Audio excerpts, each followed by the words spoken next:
হারাম বিন মিলহান তিনি দাওয়াত নিয়ে গেলেন, কাফিরকে বললেন আসলিম তাসলাম, ইসলাম গ্রহণ করো শান্তি পাবা। দাওয়াত দেওয়া মাত্র তরবারি বের করে ফেলেছে, হারাম বিন মিলহানের মাথার মধ্যে তরবারি দিয়ে আঘাত করে ফেলেছে।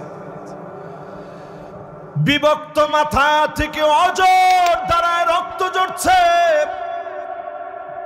খণ্ড বিখণ্ড হয়ে গেছে মাথা।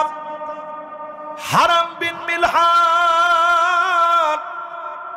সমস্ত শক্তি দিয়ে আল্লাহকে ডাক দিয়ে সেই মুহূর্তে বললেন ফুস্তু রব্বিল কাবা, ও কাবার মালিক,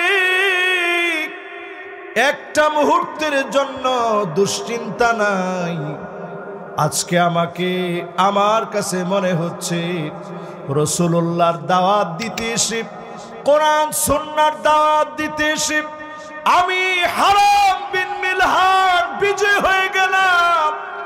রক্ত জরাকে বিজয় মনে করেছে।